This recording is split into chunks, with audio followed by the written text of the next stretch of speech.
Agora eu estou gravando e está aparecendo na minha tela aí do meu Word, né?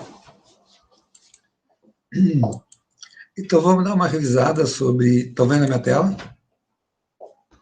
Sim. Vamos dar uma revisada sobre o dimensionamento das linhas laterais com dois diâmetros. Aí eu fiz esse resumo aqui para vocês, né? Que vocês têm no material de vocês. No início eu coloquei por que dimensionar com dois diâmetros, e que se fundamenta essa ideia. Porque, claro, a gente vai colocar a maior parte da tubulação com um diâmetro menor, porque a vazão vai diminuindo. E isso vai tornar o projeto de vocês mais barato, né? Então, a ideia, por que contratar um engenheiro, se qualquer um pode chegar lá na loja e o cara vai te dizer, usa um tubo de tal diâmetro, porque o engenheiro vai fazer um projeto mais racional, que seja mais barato. Essa é a ideia. Então, na verdade, como a vazão vai diminuindo ao longo do percurso, desde a entrada da linha lateral até o final, tem uma vazão pequena aqui, né? Então, e a gente, se tem uma vazão menor, a gente pode usar uma tubulação de menor diâmetro. Esta é a ideia. E ela se fundamenta em condutos em série, que são condutos com mais de um diâmetro. O que quer dizer conduto em série? Quer dizer que a vazão é constante, que a perda de carga total é a soma das perdas de cargas parciais. Mas isso a gente não vai usar essa teoria aqui, só para a gente entender, né, em que se fundamenta. Como a vazão vai diminuindo, nesse caso, então a gente vai ter essa questão, né? Já consegue ter uma tubulação mais barata.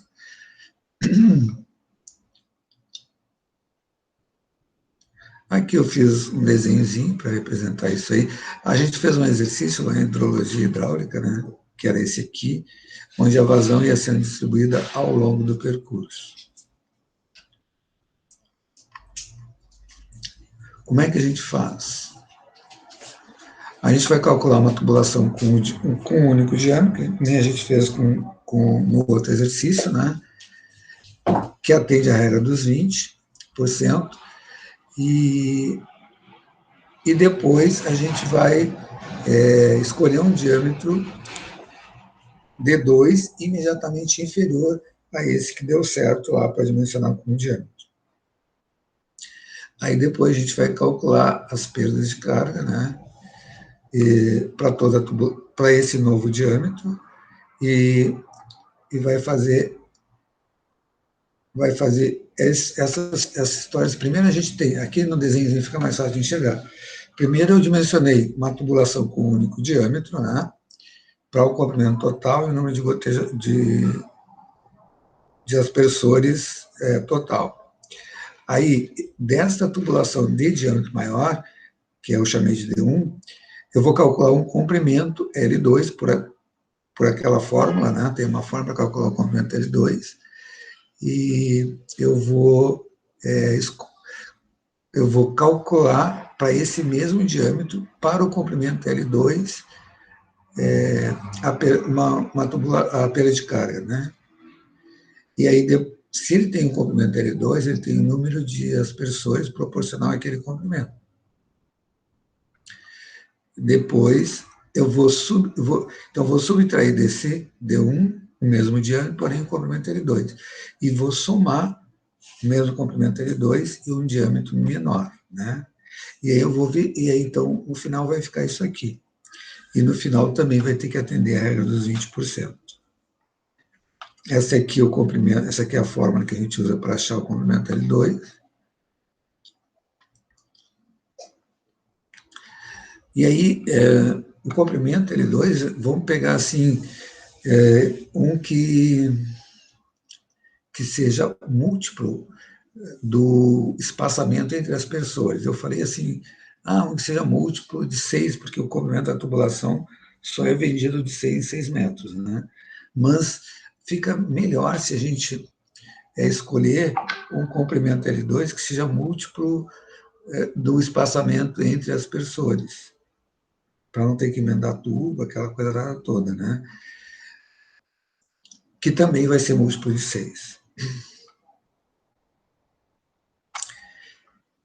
Então, aí a gente vai ter um HF total, com 2 diâmetros, e ele tem que atender a regra dos 20. A regra dos 20 é aquela, é sempre a mesma, né? Se a tubulação está subindo, vai ser HF total mais ΔZ tem que ser menor que 20% da pressão de serviço de um aspersor. É a mesma regra lá do gotejamento, né? Se a tubulação está descendo, eu estou ganhando energia, então a HFT menos ΔZ tem que ser menor ou igual a 20% da pressão de serviço de um aspersor. Se está em nível, aí não precisa somar nem subtrair ΔZ aqui, porque ΔZ é zero. E no final tem que achar a pressão requerida na entrada dessa linha lateral, né? A pressão requerida na entrada da linha lateral vai ser sempre igual à pressão de serviço de uma aspersor, mais a altura de tubo de subida, que lá em gotejamento não tem essa altura do tubo de subida, o gotejador já é lá no chão mesmo. E como é com 2 diâmetros, aqui é 63% de HF. Se fosse com um único diâmetro, aqui é 75%, né? Mais ΔZ sobre 2, mais HF', que é a perda de carga localizada na entrada da linha lateral. Na entrada da linha lateral sempre tem um regulador, uma válvula, né? Um regulador de pressão. Uma válvula que abre e fecha. Então, esse é todo o processo. Alguém tem alguma dúvida? Gostaria de fazer algum comentário?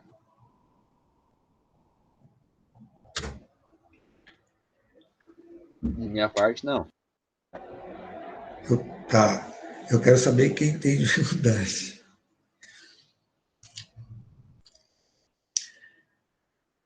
Outra coisa, lá em gotejamento eu botei assim, eu fiz um vídeo específico sobre regra dos 20, um vídeo específico sobre pressão requerida na entrada da linha, só que para gotejamento é a mesma coisa para aspersão. Se você tiver alguma dúvida, você pode dar uma olhada naquele vídeo.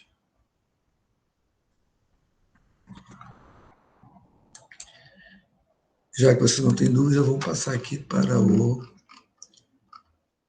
gotejamento. O que vai cair de gotejamento? Só aquele início. Eu não vou pedir teoria nesta prova, tá? É só cálculo, que nem a anterior. Então, aqui tem um exercício resolvido e tem um vídeo que eu fiz bem específico sobre esse exercício, né? Nesse caso aqui, desse exercício, tem que calcular a evapotranspiração potencial, a ETP, né? A evapotranspiração real. E aí, então, é dado as características do tanque classe A, é dado o coeficiente de cultivo, então foi dado lá,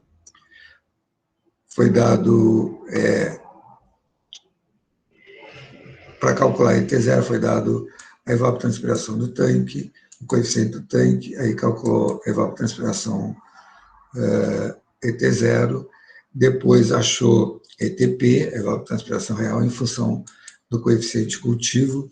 Às vezes eu já dou direto a ETP, né? Para depois fazer que a necessidade líquida é igual a ETP. Aqui, aí na prova vai ter uma parte que vai ter dimensionamento com 2 diâmetros, que é aspersão, e esta parte aqui de gotejamento, né? Então, em gotejamento, a necessidade líquida ela é uma fração da ETP. Então, a ETP vezes uma fração, um FR, o fator de redução, né? Então, ET0, então isso aqui eu já expliquei. Tá, e esse fator de redução, como é que calcula? Tem duas fórmulas, né? Então, são equações empíricas, a gente não pode dizer que uma está mais certa do que a outra. As duas são válidas. Você calculou o FR por qualquer uma dessas duas equações, aí vai achar Vamos combinar uma coisa, na prova a gente vai usar esse aqui, tá? A forma que tem o FR mais simples. Porque para não ficar muito em aberto na prova. Para eu poder botar as respostas lá no aula, né? Senão não dá. Aí tá, aí achou a necessidade líquida. A necessidade bruta, ela vai depender da eficiência, né? E aí tem duas formas. quando LR é menor que 0,1 e quando 1 menos LR é maior do que TR. TR é o coeficiente de transmissividade do solo. Então, neste caso aqui, a necessidade bruta é igual a líquida dividido por TR vezes CU. CU, TR é o coeficiente de transmissão do solo e CU é o coeficiente de uniformidade do solo, que é sempre dado no exercício. Tá? Ó, CU é dado, TR também é dado. Isso aí vai ser sempre dado. A outra forma, lá em irrigação por aspersão, também tinha duas maneiras de calcular a necessidade bruta em função da eficiência. A outra forma vai ser esta aqui, quando a LR, a lâmina necessária para estirar os sais, for maior que 0,1, ou 1 menos LR é menor que TR, a necessidade bruta vai ser isso aqui, desta forma. Então, sempre tem que verificar qual das duas formas, tá?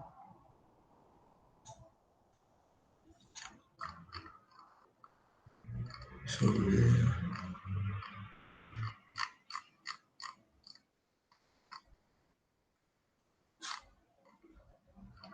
E aqui pede para expressar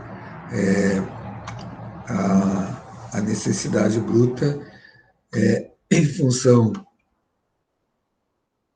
em litros por planta por dia.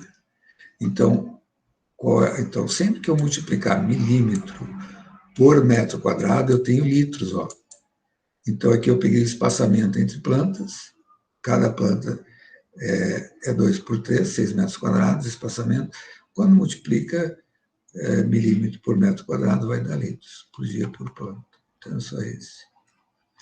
E aqui também é legal que a gente pode, em função disso, escolher a quantidade de gotejadores, né? Por isso que é importante.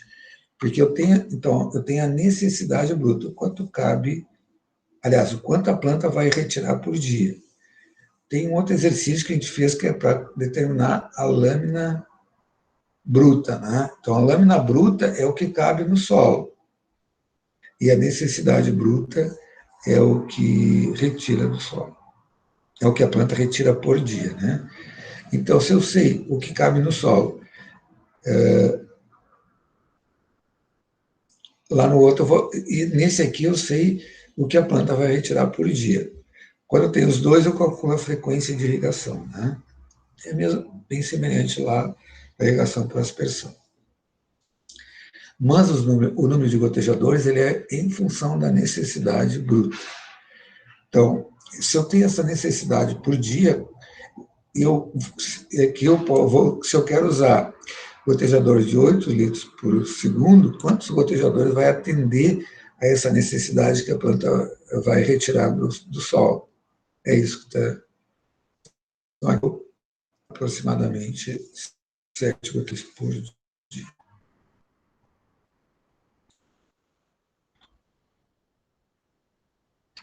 Tranquilo aqui?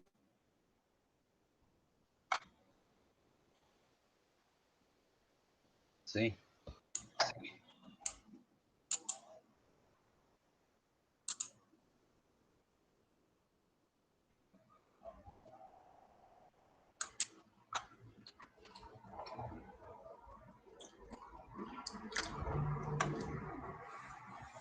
Então, esse outro aqui é que a gente estima o valor do PM então, quando a gente calcula a lâmina líquida do solo, na irrigação por gotejamento, também ela não é a mesma forma da irrigação por aspersão, porém ela não porém a gente vai usar uma porção, a gente não vai molhar todo o solo, a gente vai molhar só uma porção desse solo, né? Daí, então, a gente vai usar os valores de PM nesse quadro. Cadê o quadro? Nesse quadro aqui.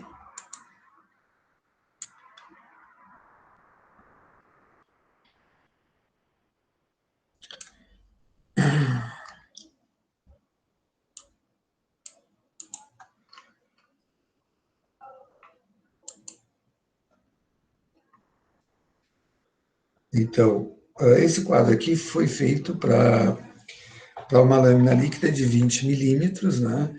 E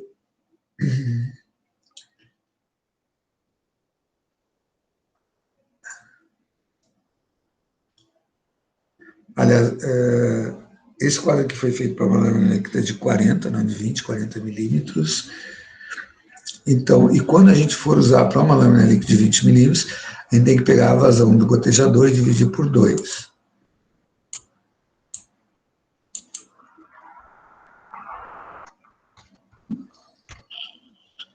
No parágrafo aqui está o...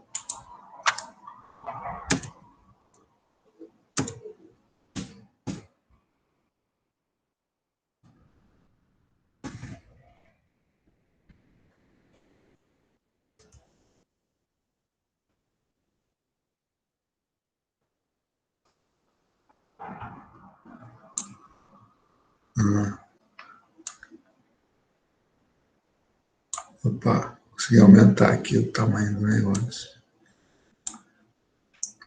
Então, esse quadro diz assim, aqui vai ter a vazão do gotejador. Então, por exemplo, aí naquele exercício, tendo a necessidade bruta, eu consigo escolher o número de gotejadores. Mas para calcular a lâmina líquida, eu preciso... a lâmina líquida é o que cabe no solo. Eu vou precisar da porção molhada, que é dada por esse quadro aqui. Então, ele foi feito para 40 milímetros de lâmina líquida. Então, eu vou entrar aqui, por exemplo, se for 2 litros por hora, a vazão do gotejador, e aí aqui tem os tipos de solo, né? A textura do solo. Se é a textura grossa, média e fina. O solo mais arenoso, textura grossa. No solo textura média, ele tem menos areia, né? E o solo textura fina tem mais argila, né? Mais fino. E aí aqui vai dar o espaçamento entre gotejadores, se eu estou usando mais de um gotejador por planta, né? Vai me dar o espaçamento desses gotejadores, e aqui o espaçamento entre linhas laterais. Se esse quadro for para 20 milímetros, aí então eu entro com a metade da vazão do gotejador. Se a vazão do gotejador for 4 litros por hora, eu vou entrar com 2 litros por hora aqui e fazer o mesmo processo. Esse detalhe. Depois aqui, quando usa 2 linhas laterais por fileira de planta.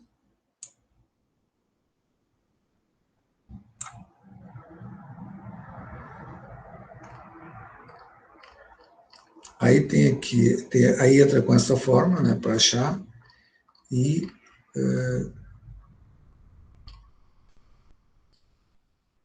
eu gravei um vídeo também sobre esse exercício aqui, né? Está lá no aula, um videozinho sobre isso aqui. Ele é mais chatinho quando a gente usa 2 fileiras. Mas tem um vídeo lá gravado onde vocês podem ver os detalhezinhos de como resolve isso aqui.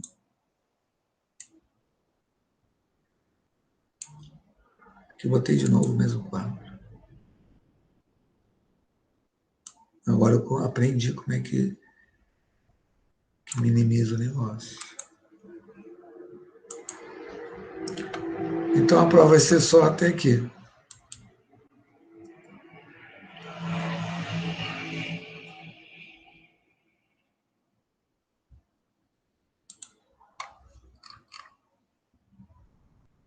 Esse aqui não cai.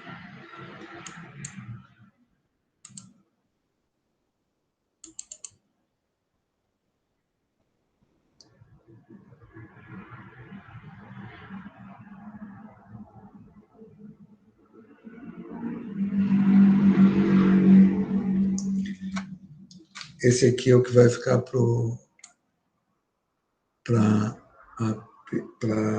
AS.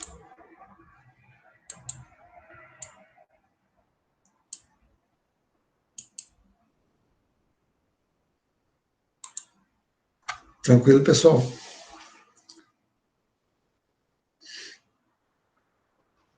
Sim.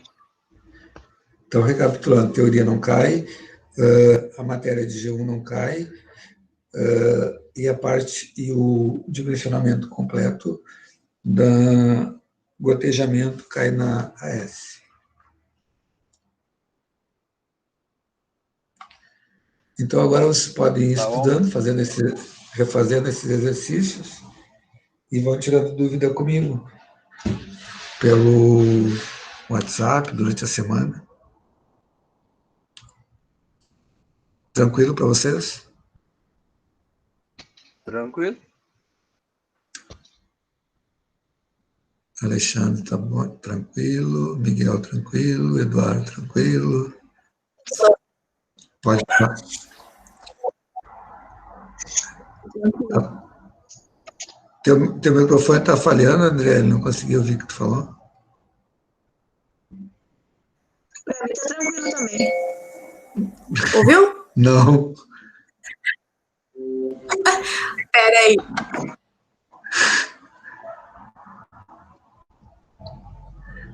Meu computador não está carregando aqui, não sei o que está acontecendo.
Piorou lá.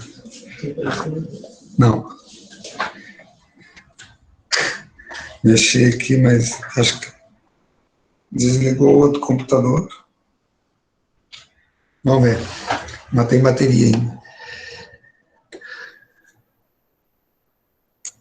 Pode falar, André. Eu vou desligar aqui a gravação.